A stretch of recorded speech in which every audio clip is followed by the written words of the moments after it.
됐네요. 안 됐네. 예. 운전 집중하시지요.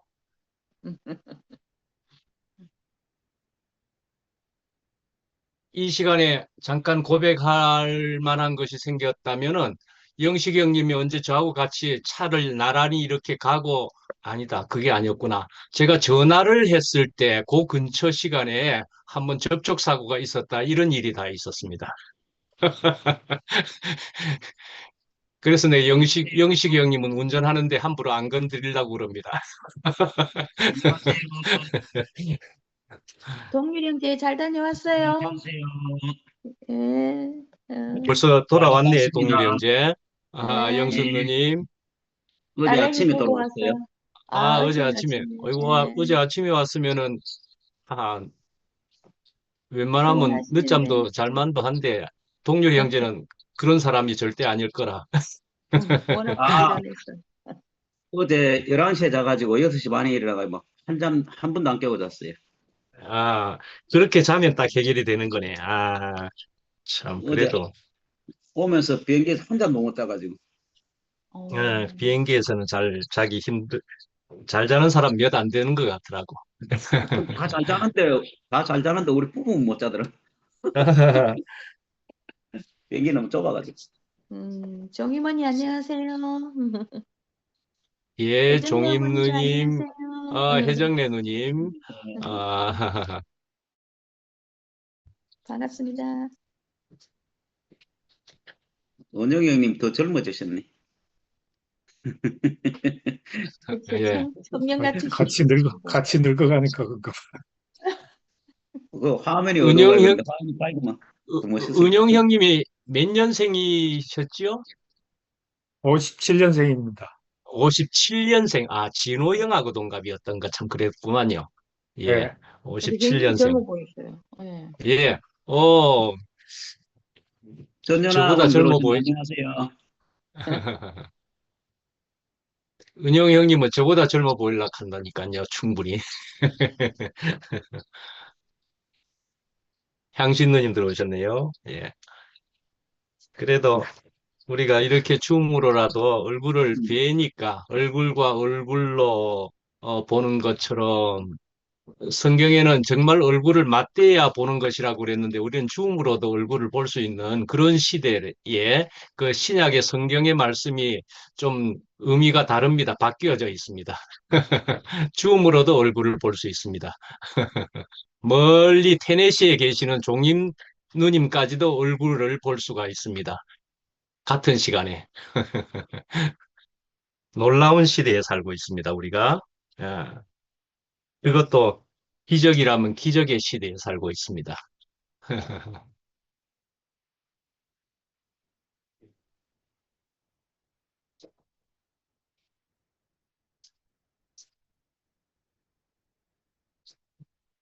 응?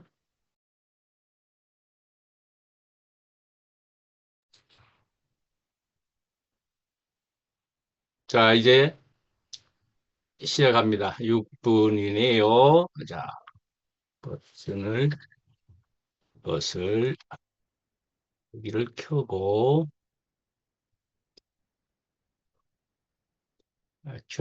켤,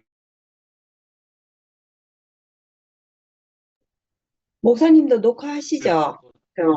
아, 나도 버튼을 눌리기는 눌려. 네, 어, 알겠습니다. 눌, 어이,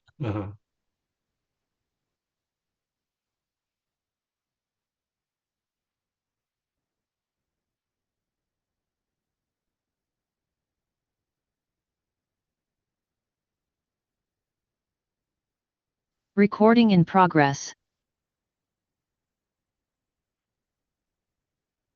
예, 시작하겠습니다. 예, 오늘은요, 어, 여러분들 노트를 보고 계시는지 모르겠는데 이게 오늘 말씀은 히브리서에 있어서 53번째다. 그렇게 되어 있는 것도 거기 적혀 있습니다. 그래도 사실은 전에 했던 것부터로 보면 지금 벌써 히브리서의 53번째이기도 합니다. 그래서 오늘의 제목은 사랑의 징계라는 그런 제목으로 잡아보았습니다. 사랑의 징계입니다. 무엇을 생각했느냐 하면은요, 사랑의 세레나데 하는 것이 있지 않습니까? 예, 사랑의 세레나데를 한번 생각해 봤고요. 그러나 또 사랑의 징계라 그랬으니까요. 무엇이 또 생각 담박 나십니까? 사랑의 매다 말씀이죠. 사랑의 매. 그런 것을 생각을 해 봤습니다. 그러니까요. 세레나데 그러면 달콤한 측면이 충분히 있지요. 예, 아름답다 하는 측면도 있지요. 감사하다 하는 것으로도 연결될 수 있을 것 같습니다. 예, 악도 감사하다. 우리 그렇게도 이야기 충분히 듣고 있지 않습니까? 예, 이런 사랑의 징계다. 그렇게 생각해 보면 될 것 같습니다. 본문을 통해서 볼 때도. 그래서 히브리서 12장 4절부터 6절까지의 말씀입니다. 읽어드리겠습니다. 세 번역으로 오늘은 적어 놓았습니다. 여러분은 죄와 맞서서 싸우지만 아직 피를 흘리기까지 대항한 일은 없습니다. 또 여러분은 하나님께서 여러분을 향하여 자녀에게 말하듯이 하신 이 권면을 잊었습니다. 내 아들아, 주님의 징계를 가볍게 여기지 말고 그에게 꾸지람을 들을 때에 낙심하지 말아라. 주님께서는 사랑하시는 사람을 징계하시고 받아들이시는 아들마다 채찍질 하신다. 아멘. 아, 중간에 5절부터 따옴표 된 것은 잠언 말씀인데요. 내 아들아, 주님의 징계를 가볍게 여기지 말고부터 해서 6절까지가 잠언의 말씀을 인용했습니다. 그렇게 되어 있는 히브리서 12장 4절부터 6절까지의 말씀인데요. 4절을 보시면은 제일 처음에 어떻게 되어 있습니까? 아직 피를 흘리기까지 대항한 일은 없다라고 하는 것이지요. 피를 흘리기까지는 대항하지 않고 있다. 여러분들은 말씀이죠. 뭐와 싸우는데요? 죄와 싸우되 끝까지 피 흘리기까지 처절하게 싸우지는 않고 끝까지 싸우지는 않고 그러니까 영적으로 나태할 때의 모습과도 같아 말씀이죠. 그러니까 이게 뭐냐? 죄와 이길 만큼 강해지지는 않았다 볼 수 있기에 하나님께서는 더 강한 아들로 만들기 위해서 시련이라는 형태의 훈련을 오늘 본문에는 징계를 허락하시는 것이다 말씀이죠. 더 강한 아들로 만들기 위해서 자, 피 흘리기까지는 싸우지 않았다라는 얘기입니다. 야, 피 흘리기까지 어떻게 해요? 피를 흘린다 하는 말은 피 조금 착칼에 베어 가지고 피를 조금 흘린다 이런 식으로의 표현이라고 보기는 어렵죠. 피 흘린다, 피를 다 흘린다, 죽기까지 말씀이지요. 죽기까지. 예수님께서는 죽기까지 복종하셨다. 그리 되어 있기도 합니다. 그죠? 죽기까지. 그래서 예수님께서는 온전히 죽으셨다 하는 것으로서 어떻게 표현됩니까? 3일 동안 죽으셨다. 그렇게도 이야기합니다. 3일 동안요. 그러니까 3일 동안 3이라는 숫자의 의미와도 같이 온전히 죽으셨다 말씀이지요. 예수님이 그리 죽으셨다는 것은 예수님만 그리 죽으면 된다는 것이기만 한 것입니까? 내 죽음이기도 해야 된다는 것이지요. 거기에 포함되어야 되는 것이지요. 나를 부인하고이기도 한 것이지요. 나를 부인하고 내 죽음을 가지고 우리도 똑같이 거기에 동일시되는 것이다 말씀이지요. 그러니까요. 또 이렇게 표현될 수도 있는 거지요. 아직은 약해서 그렇구나. 아직은 약해서 그렇구나 말씀이지요. 그렇게 볼 수 있게 됩니다. 그러니까 요즘 현대적인 말로 특히 군대적인 용어로 보면 군기가 아직 빠졌구나. 군기가 빠졌구나 말씀이지요. 그러니까요. 이제 징계라는 훈련이 필요함을 아신다 말씀이죠. 군기가 빠져 있으니 훈련이 필요하겠구나 말이죠. 어떻게 해야 정신이 번쩍 차려집니까? 추운 겨울날에 찬물에 들어가면 되는 것이지요. 찬물에 들어가면 정신이 번쩍 드는 것입니다. 그럼 뭐 아무리 잠이 소록소록 오는 속에 있어도 그 추운 겨울에 찬물에 들어간다 안 깨어날 사람이 없습니다. 예, 네, 그렇게 해서 그래서 군대에서는 얼차렷 하는 말이 있습니다. 얼차렷, 얼차렷. 그런데 그것이 또한 얼을 빼고서 우리 차렷, 열중, 쉬었, 차렷 하는 말은 줄여서 하는 말이고 얼차리라는 얘기입니다. 얼차려. 얼차려져야 될 일인데 이게 나태하니까, 희미하니까 훈련이 필요하겠구나. 아버지 하나님은 그렇게 생각하시게 될 수밖에 없다 말씀이죠.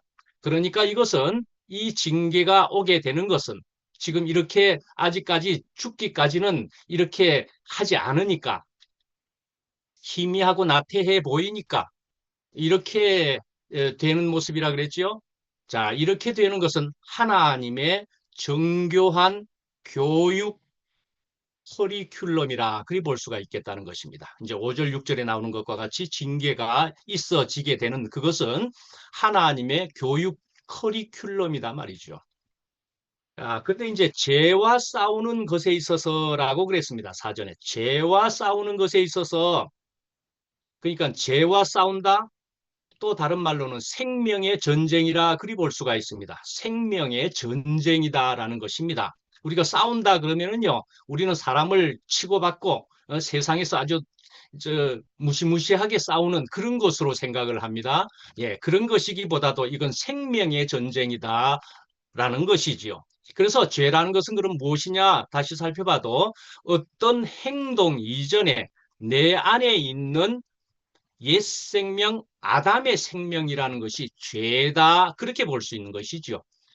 아담의 생명 자체가 죄라고 볼 수가 있는 것이죠. 그 죄, 이 죄와의 싸움이다, 전쟁이다 말씀이죠. 세상에 직접 칼을 들고 물리적인 칼을 들고 나가는 것도 아니고요. 그리고 처절한 어떤 싸움이기보다도 물론 표현이 처절함도 맞을 수 있지만 그러나 내 안의 싸움이다. 그것도 아담과의 싸움이다 말이죠. 그러니까는 생명과 생명의 충돌이다 말씀이죠. 어떤 생명과 어떤 생명요? 육체와 영의 생명, 육체의 생명, 영의 생명. 또 다른 말로는요, 내 안에 있는 자연적인 생명과 하나님이 넣어주시는 그리스도 생명 사이의 전쟁이다 말씀이죠. 이해되셨죠? 예. 하나님과 나 육의 아담의 생명의 전쟁이다 말씀이죠. 예. 그리고 자연이라 그랬습니다. 자연적인 생명. 저는 잠깐 자연 다큐멘터리를 보면서 보니까 자연 말이죠. 그중에서도 동물들이 서로 잡아 먹고 먹히는 것을 보면서는 이야, 자비가 없다. 무자비하다라는 생각이 들기도 하고 그렇습니다. 무자비한 것이 사실은 일반적인 자연의 모습이고 특히 동물의 세계가 그렇다고 봐집니다. 그러니까요, 우리도 육적인 것은 무자비한 것입니다. 그래서 이것은 생명과 생명의 전쟁이라고도 했지만은요, 사실은 자비와 무자비와의 전쟁이다. 그렇게도 말할 수 있겠더라고요. 자연은 아름다운 자연 같지만은 그 속에 있는 어떤 속성은 무자비함이 그 안에 들어있는 것이다 라는 생각을 해보게 됩니다. 자, 그리스도인이 겪는 고난이나 매는 말씀이죠. 하나님께서 나를 버리셨다는 신호가 아니라 오히려 너는 내 귀한 자녀이니 이대로 머물러 있어서는 안 된다라는 하나님의 강력한 사랑의 간섭이다 말씀이죠. 이대로 머물러 있어서는 안 되는 그런 신호로서의 하나님의 사랑의 간섭이다 말씀이죠. 5절로 들어가겠습니다. 5절을 보시면은요. 징계는 하는 단어가 이제 나오기 시작합니다. 징계. 그런데 그 전에 보시면은 아들들에게 권하는 것 같이 너희에게 권면하신 말씀, 권면이라는 말이 나옵니다. 그래서 징계가 나오는데 또한 권면이 먼저 나오고 있는데요, 단어가. 그래서 이 권면이라는 것을 우리가 징계와 같이 연결해서 이렇게 말할 수는 있습니다. 적어 놓아 드린 대로 징계는 귀로 듣는 권면을 거부한 이들에게 주어지는 몸으로 읽는 권면으로 볼 수도 있겠다 말씀이죠. 몸으로 읽는 권면으로 말씀이죠. 이게 무슨 말이냐 하면은요. 하나님은 먼저 말씀으로 이제 우선은 권면이라고 봅시다. 권면으로 통해서 우리에게 길을 제시해 주십니다. 충분하게. 권면의 말씀으로 길을 제시해 주신다는 말씀이죠. 그런데 그것을 잊어버리거나 가볍게 여겨서 우리가 벗어나 버리게 되면은 하나님은 그 다음에 징계라는 실질적인 행동에 없겠다 말씀이죠. 징계라는 행동으로. 그래서 우리는 생각할 때 1차적으로는 또 전통적으로는 우리는 야 내가 무슨 어려운 일이 되면은 야 내가 무슨 벌 받는 거 아니야? 그렇게 생각하기가 사실은 쉽습니다. 그죠? 안 그러신 분도 있을 수는 있겠지만 사실은 이게 자연적일 수는 있기는 있습니다. 그죠? 그런데요. 자, 이것을 이제 우리가 이렇게 생각해 보십시다. 하나님께서는 우리와 집에서 그러니까 같이 살자라고 권면을 해 주신 것입니다.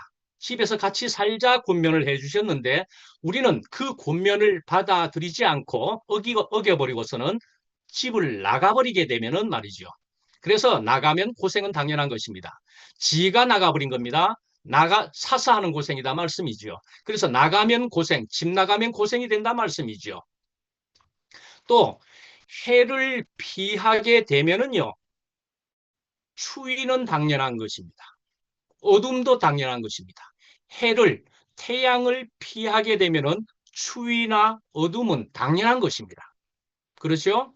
하나님이 일부러 하지 않아도 우리는 그렇게 지어져 있는 것이기도 하다 말씀이죠. 아예 그렇게 지어져 있는 것입니다. 휴대폰으로 봅시다. 요즘에 휴대폰 매일 전기를 공급받아야 됩니다. 그죠? 그런데 공급을 받지 않으면 선에서 떨어져 버리면은 아무짝에도 쓸모없을 정도의 고물이 되는 것은 당연하다 말씀이지요. 그러니까 아버지를 떠나면은 네 고생할 것이다라고 우리는 정해져 있단 말이죠. 한편으로는 엄격한 측면의 모습이 살짝 보이기도 하는 것이 있죠. 예, 엄격한 무서운 아버지의 이미지도 뭐 있어도 되는 것 아니겠습니까? 얼만큼은요. 그러나 전부는 아닙니다만은 얼만큼은요. 그러나 그것도 없이 생각해도 충분히 가능합니다. 예.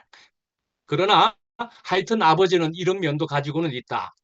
저희 어머니가 어릴 때 제가 한 중학교쯤까지도 아마 몇 번에 걸쳐 들은 얘기인데요. 우리 어머니가 해주신 말씀입니다.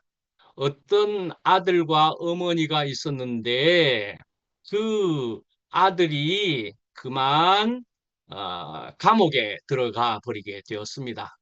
도둑질을 하고 심지어는 살인도 하고 뭐 어떻게 해서 이제 감옥에 들어가게 되었습니다. 그런데요, 왜 감옥에 들어가게 되었느냐? 엄마가 어떻게 교육을 시켰느냐 하면은요, 아이고 우리 아들 잘한다 잘한다. 아이고 이래도 잘하고 저래도 잘하고 도둑질을 해도 아이고 우리 아들 이래 버렸습니다. 그래서 그 아들은 그만 모든 것이 다 괜찮은 줄 알고 잘하는 줄 알고 그렇게 살다가 감옥에 들어갔다 말씀이죠. 그래서요, 감옥에 엄마가 면회를 갔습니다. 엄마가 면회를 갔는데 아들이 엄마 혓바닥 좀 내보세요. 그랬는데요, 혓바닥을 잡아 빼버렸답니다. 물론 이건 얘기였을 겁니다. 이건 얘기였을 겁니다. 실화라고 보기는 어렵죠. 그런데요, 우리 어머니는 그것을 우리에게 교훈을 주고자 했던 것 같습니다. 그렇죠? 충분한 교훈이 거기에 있지요? 예. 어머니가요, 아버지가요, 진실로 사랑하면 어찌해야 하겠느냐 하는 것이지요. 그런데 말씀입니다. 자, 요까지를 이렇게 말했는데 요것보다 조금 더 다른 것으로 나아가 봅니다. 이제 본문은 말씀이지요. 자, 권면, 그 다음에 징계가 나왔기 때문에 권면을 안 들어서 징계가 나왔다. 이렇게 보기가 1차적으로 자연적으로 쉽기는 한데요. 그 다음에 이 12장 4절부터 6절까지를 보면은요. 권면을 안 들어서 징계를 받았다기보다 여기까지 이해됐습니까? 이미 겪고 있는 고난이라는 것입니다. 그 본문을 읽어보면 이미 겪고 있는 고난이요 징계인데 이것을 어떻게 받아들여야 하는지에 대한 권면을 잊어버렸다는 것입니다. 이해되셨습니까? 이미 받고 있는 그 징계인데 그것을 어떻게 너네들이 받아야 할 것이다 라고 하는 권면을 너네들이 잊어버렸다는 것이죠. 그 권면을 잊어버렸다는 것입니다. 문맥 전체로 보면은 이쪽이 더 정확하다고 보는 편입니다, 사실은. 그러니까 이걸 다시요, 징계를 지금 받는 상황입니다. 그것을 내가 징계를 받게 되면은, 내가 버림받았는가? 내가 죄를 지었는가? 이런 것으로 해석하지 않고 아들됨의 증거로 그것을 해석해야 한다는 것입니다. 그 겉면의 말씀을 통해서 아들됨의 증거로 받아들여야 된다 말씀이죠. 그런데 그 해석을 놓쳤다는 것입니다. 아들됨으로 받아야 되는 것인데, 내가 잘못해서 이쪽으로만 받아서는 안 될 일이라는 것입니다. 아들이라서 주는 것이라고 받아야 된다는 것입니다. 벌과 징계에 대해서 말씀을 한번 드려보겠습니다. 벌이란 것은요, 그래서 벌은 차이가 있는 것입니다. 퍼니시먼트인데 죄에 대한 형벌인 것입니다. 죄에 대한 형벌이고 심판적인 성격이 있습니다. 하나님과의 관계가 끊어진 상태에서 받는 것이다 말씀이죠. 그러나 징계는 말씀이죠. 원어로 보면은, 영어로는 디사이플린인데 훈련 같은 그런 훈육, 훈련 같은 뜻이죠. 근데 징계에 해당되는 단어는 파이데이아라고 하는 원어입니다. 파이데이아. 이것은 단순히 잘못에 대한 매질이 아니라 자녀를 양육하고 교육하는 전 과정을 의미한다 말씀이죠. 그리고 이 파이데이아 안에는 아이를 뜻하는 파이스가 그 안에 들어있다 말씀이죠. 아이에게 하는 것이다 말씀이죠. 아들에게 하는 것이다 말씀이죠. 그렇게 되는 것입니다. 그러니까 무슨 말인지 알겠죠? 아버지가, 부모가 아들에게, 자녀에게 하는 그런 일이다 말씀이죠. 전화가 잠깐만요. 예, 스팸이랍니다. 다행히. 예. 근데 이제 언제 징계를 받을 수 있게 되느냐를 잠깐 살펴보았습니다. 주님에게서 그래도 벗어나려 할 때, 그러니까 집 나가면 아까 그렇게 한 것처럼 내 힘으로, 내 생각으로 자기 길로 가려고 할 때는 하나님께서는, 부모는 당연히 돌이키게 해 주어야만 하겠다라는 것이죠. 그때의 징계라는 의미로 다가올 수가 있게 되는 것이죠. 그 다음에 생명 성장이 필요할 때, 우리 모든 생명은, 식물은, 동물은, 생명은 성장이 필요할 때마다 징계가 필요하다 말씀이죠. 훈련이 필요하다 말씀이죠. 꼭 잘못이 없어도 라는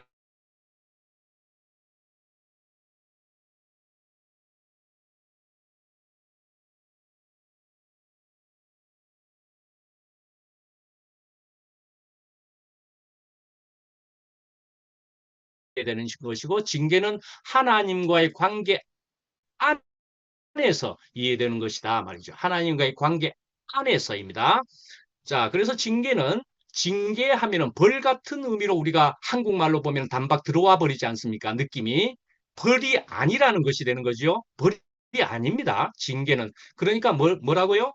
하나님 아버지의 훈련으로 보는 것이 좋겠다 말씀이죠. 하나님 아버지의 훈련이다 말이죠.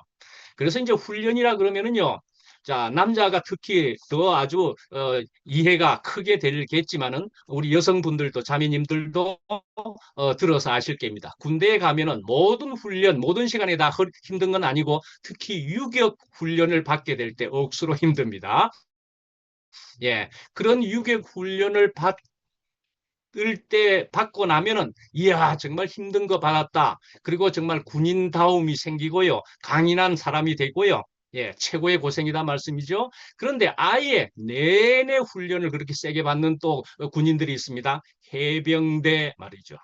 공수부대 말이죠. 우리 교회 안에서 공수부대 뭐 이런 데 나온 사람이 누구라고 떠올려지십니까? 송영소라고 하는 형제가 있습니다. 네, 상남자쯤 됩니다. 그래도 아주 몸도 다부져 보이죠. 뱃살도 안 나왔더라고요. 저랑 비슷한 나이에 뱃살도 안 나오고 아주 여전히 아주 상남자 같습니다. 공수부대 나온 것 같고요. 그런데 이름은 저는 이렇게 보인다 그랬습니다. 송영소단 말이죠. 영소. 영이란 건 젊음입니다. 영어로 젊은 소다, 어린 소다 말이죠. 저는 그렇게 보여집니다. 예, 아주 영소, 어린 소다 말이죠. 어린 양이 생각되도록. 그래서 상근이 형님이 요즘 영소 형제를 보면 참 신기하다. 영소 형제가 참 신기하다 노래를 부르는데 상근이 형님이 영소 형제를 보면서 사실은 말하는 것이 참 신기하다. 어찌 이리 내 옆에 내내 붙어 있었노? 그런데 어쩌면 이리 한결같노? 어쩌면 이렇게 영한 소 같노? 어린 소 같노? 뭐 이런 얘기인 것도 같고 그렇습니다. 그런데요, 영소 형제가 또 이야기하는 걸 들어보니까 그런 얘기를 듣고 영소 형제가 뭐라고 하느냐면 나도 말이지 아무것도 아니요 하는 얘기더라고요. 나도 아무것도 아니요. 아내한테도 존경도 못 받고 아들한테도 존경도 못 받고 나도 아무것도 아닙니다. 이리 얘기하는 것 같더라고요. 그러니까요, 우리 모두는요, 무엇이라고 보여집니까? 아무것도 아닙니다. 우리 모두는 아무것도 아닙니다. 사실은 또 한편으로는. 그렇기 때문에요. 우리는 누가 필요하다고요? 주님이 필요하다는 것이지요. 우리가 아무것도 아니기에 주님이 필요한 것입니다.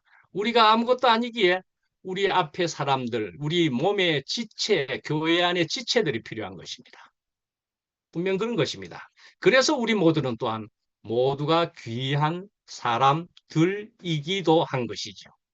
우리 모두 다 의지해야 할, 없어서는 안 될 귀한 사람들이구나. 그렇게 되게 되는 것이지 않겠습니까? 예, 6절로 가보겠습니다. 6절에는요, 6절에 보면은 주께서 그 사랑하시는 자를 징계하시고 그랬습니다. 징계하시고 사랑하시는 자를 그랬습니다. 사랑하시는 자에게, 사랑하시는 사람을 징계하시고, 저는 이것을 이렇게 결부해서 말씀드려 보겠습니다. 여호와께서 그의 사랑하시는 자에게는 잠을 주시는도다.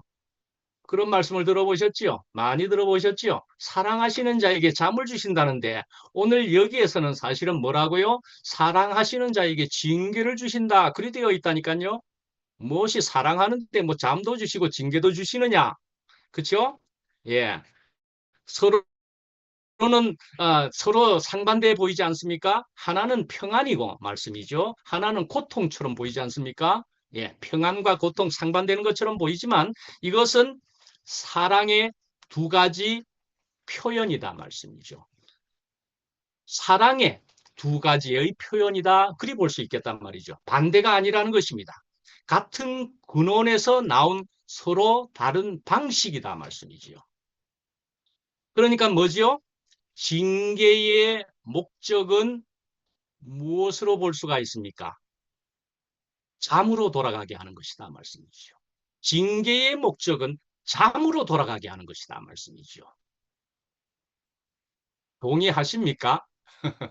정말 징계의 목적은 잠으로 돌아가게 하시는 것입니다. 하나님께서는 우리를 사랑하시기 때문에, 그러니까 우리에게 있는 모든 그 과정의 목적은 우리를 참된 안식으로 이끄는 데 있다 말씀이죠. 우리를 분명히 이것으로든지 저것으로든지 우리를 사랑하시는 주님이시기에 우리를 그 안식으로 이끌어 가주시는 우리의 주님이시다 말씀이죠. 예, 우리가 말씀을 많이도 오늘도 지금도 듣고 있습니다만은, 그리고 우리가 결심을 하기도 하고 그렇습니다. 그렇지만 사람의 존재 자체는 잘 안 바뀐다 말씀이죠. 잘 안 바뀌는 측면이 충분히 있기도 합니다. 나는 왜 이리 안 되노 하는 시간을 우리가 충분히 거치기도 한다 말씀이죠. 그래서 하나님께서는 말씀이죠.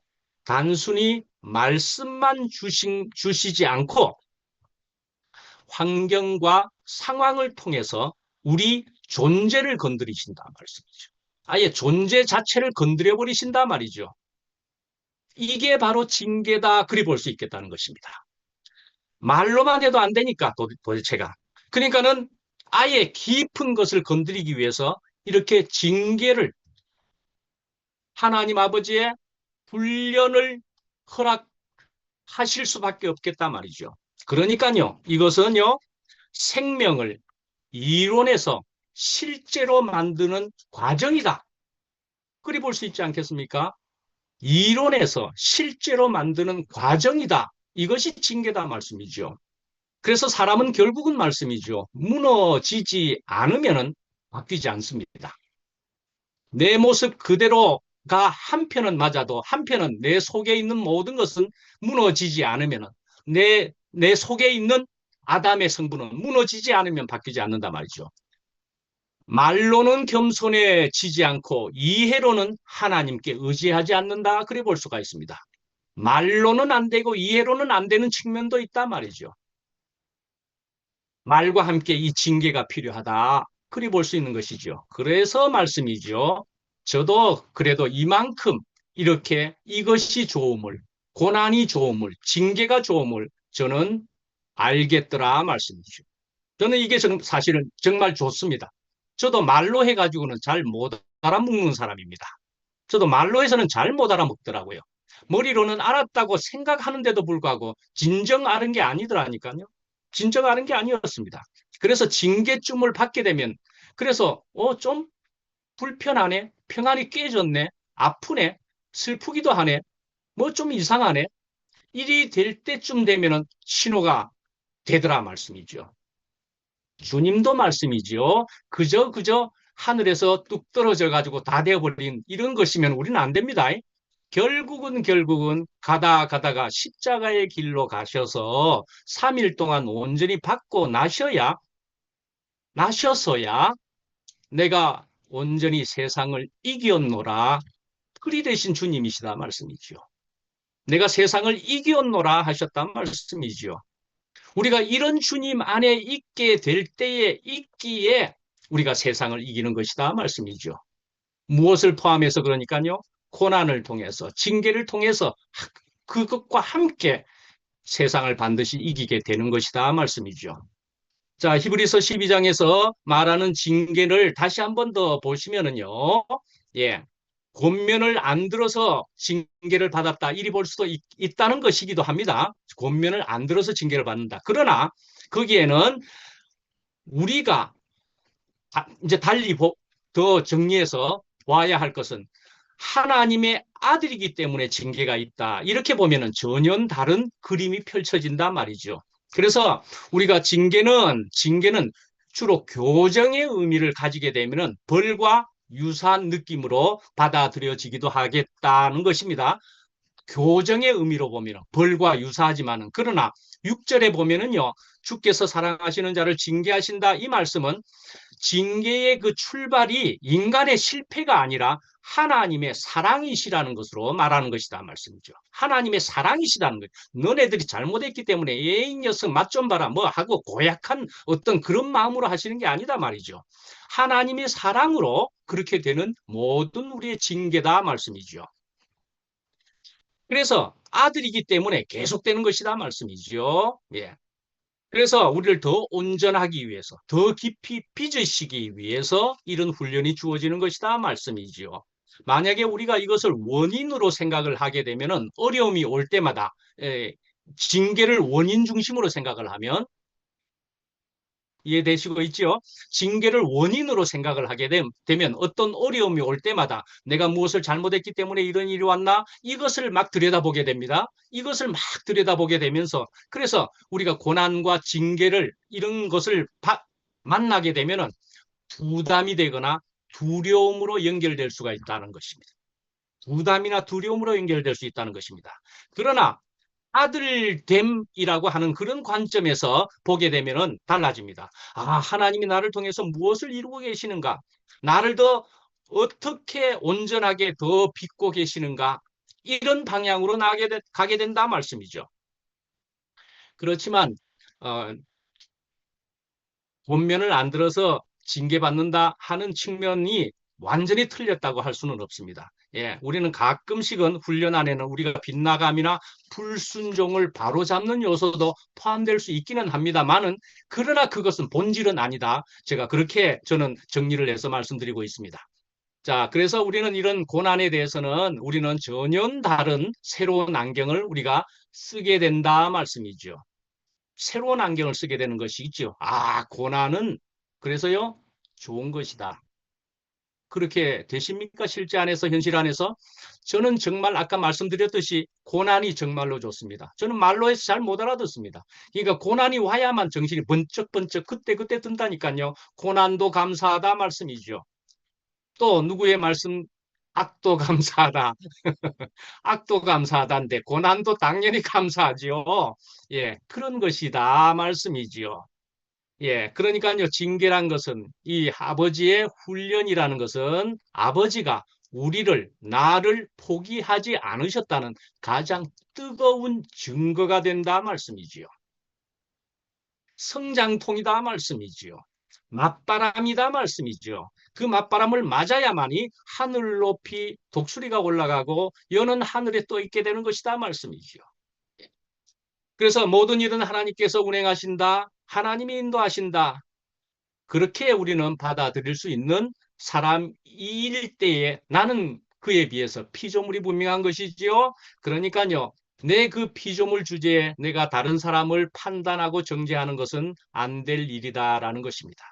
어떤 다른 사람의 틀렸고 맞았고가 있을지라도 가늠한 여인을 그만한 죄가 있었음에도 불구하고 받아들일 수밖에 없는 예수님이셨다 말이죠. 우리가 그런 주님으로 인해서 나도 판단을 못할 것은 물론이고 내가 판단할 자격 없네 하는 것일 때에 우리는 그런 사람들을 보면서도 내가 자유하게 된다 말이죠.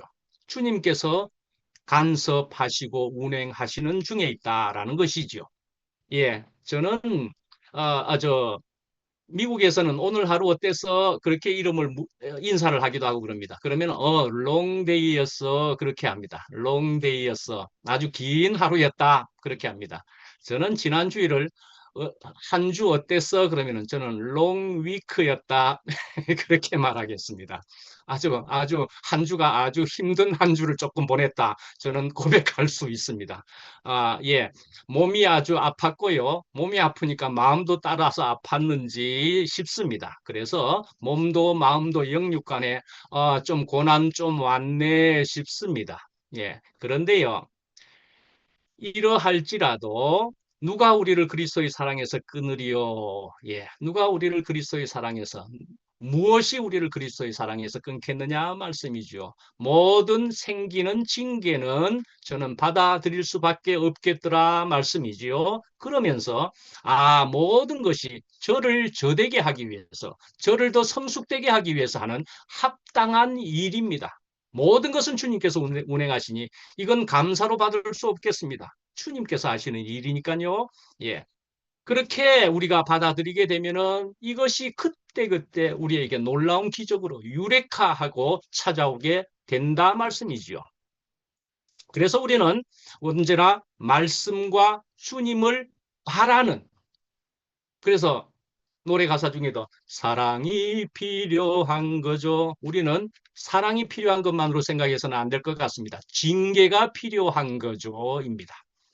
우리는 정말 징계가 필요한 거죠. 징계가 정말로 실제로 있어야만 되는 것입니다. 사랑이 필요한 것만이 아니고 사랑만으로서는 안 됩니다. 징계가 필요하다 말씀이죠. 징계가 필요합니다. 평화시에는 사실은 모릅니다. 말로만 해서도 모른다니까요. 평화시에도 모릅니다. 전쟁 중에, 어려운 중에 정신이 번쩍번쩍 든다니까요. 그래서 죽을 만큼 아플 쯤 되면은, 그래서 그런 것이 징계로 느껴지게 되면은, 주님께서 나를 특별히 사랑하시는 시간이신가 보구나. 그래서 뭐라고요? 죄 있는 곳에 은혜가 넘쳤다라는 말씀이 그래서 나오는 것입니다. 죄 있는 곳에 은혜가 넘쳤다 말씀이죠. 은혜의 선물이 되는 것이다 말이죠. 하나님께서 주시는 모든 시간, 그 중에서도 징계의 시간이 더욱 은혜의 선물로 뼈저리게 실제로 다가오게 되는 것이다 말이죠. 문제가 있을 때는 첫자리로 돌아가라. 우리는 그렇게 듣습니다. 우순택 형님이 몇 주에 걸쳐서도 첫사랑에 대한 얘기를 하시는 것을 들었습니다. 첫사랑의 회복, 첫자리의 회복이어야 됩니다. 저는 갑자기 이런 의문이 한번 들은 적이 있습니다. 김치는 왜 개운하다고 할까? 김치가 왜 개운하다고 할까? 김치를 먹으면 왜 개운하다고 하지? 사람들이. 그래서 살펴봤습니다. 제가 이걸 찾아봤다니까요. 그러니까요. 첫사랑 회복은, 지금 말하는 것은 첫사랑 회복은요. 김치를 먹은 것과도 같아. 무슨 말이냐 하면은요. 서양 음식에는요. 주로 지방이 상당히 많이 들어 있습니다. 지방이 많이 들어 있습니다. 버터나 치즈나 뭐 이런 것들이 주로 그것으로 막 묻혀가지고 녹여가지고 만들었단 말이죠. 그러니까 니글니글하지요. 기름이니까. 그래서 우리가 그것을 먹게 되면은 혀의 표면에 얇은 기름막이 형성되는 것이랍니다. 그게.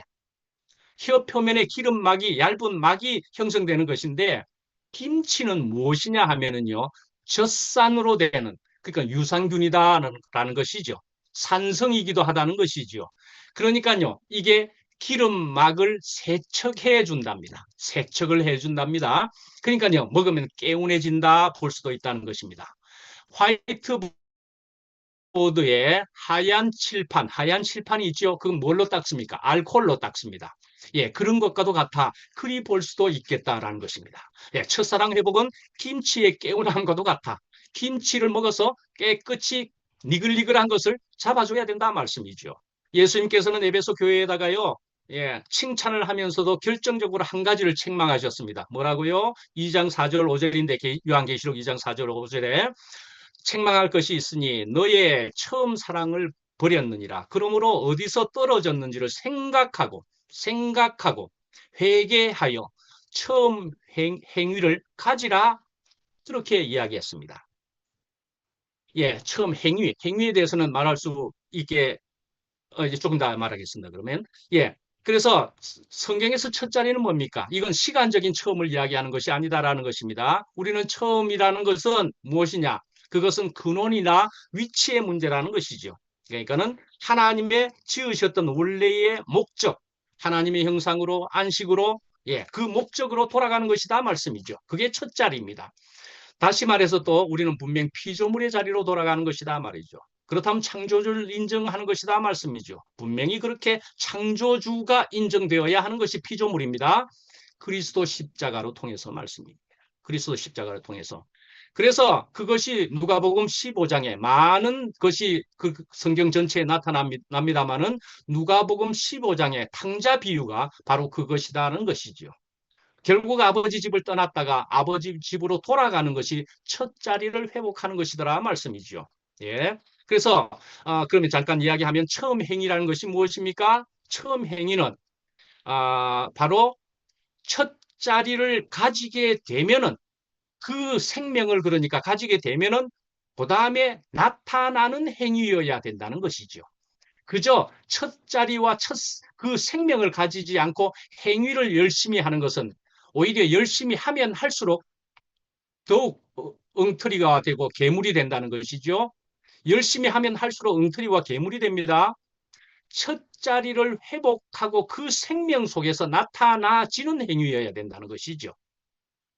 그러니까요, 우리가 문제가 생겼을 때 또는 징계가 왔을 때 그것은 우리가 부족해서가 아니다는 것이죠. 그래서 복잡할수록 뭐 때문에 이렇게 복잡하노? 방법론을 그러나 찾기보다는 내가 서 있어야 할 생명의 자리를 확인하는 것이 주님께서 말씀하시는 가장 빠른 해결책이라는 것입니다. 그다음에 이제 제가 찬송가를 오늘 한번 더 불러볼 생각이 있습니다. 뭐냐 하면 저는 저번 주에도 어릴 때, 젊었을 때 입에서 계속 웅얼거렸던 찬송인데 또 하나 생각이 그냥 나더라고요. 입에서 제법 웅얼거렸던 것인데 어릴 때 찬송했던 건데요. 자, 여기에서 주님만 생각할래라는 가사를 거기 노트에 적어드렸습니다. 주님만 생각할래. 근데요, 이거는 교회를 제가 깊이 모를 때에 이 노래를 좋아했었다라고 볼 수는 있는 측면이 있습니다. 주님을 생각하는 것 못지않게 대등하게 주님을 생각하면서 교회 안에 살아야 하는 것이 너무나 실제적으로 귀한 것임을 저는 분명히 압니다. 멸류관이라는 말도 우리는 생소하겠지만은 생명의 상이라는 얘기입니다. 죄사함 뭐 그런 것도 평안이기도 하고 임마누엘이 되는 것이 죄사함이기도 합니다. 하늘나라는 분명 천국입니다. 그래서 그 링크를 이렇게 보시면은 거기에 이런 단어들이 혹시 나오지만 우리는 더 나은 실제를 가졌다. 그렇게 생각하시기를 바랍니다. 요 찬송가 하면서 마치겠습니다. 주님만 생각할래 딴 생각은 안 할래 주님만 따라갈래. 딴 데는 가지 않을래. 주님만 따라가면 참된 기쁨 얻겠네. 주님만 따라가면 면류관을 받겠네. 예, 저는 이 노래가 아주 어릴 때 이걸 계속 흥얼거리면서 다니기도 하고 그랬었습니다. 예, 주님만 따라가면 너무나 참 기쁨, 예, 참된 것을 얻겠다라는 것입니다. 예. 이렇게 주님을 통해서, 그러나 실제적으로 교회를 통해서 참된 것을 언제나 찾아가 주시는 여러분 되시기를 바랍니다. 예, 마치겠습니다.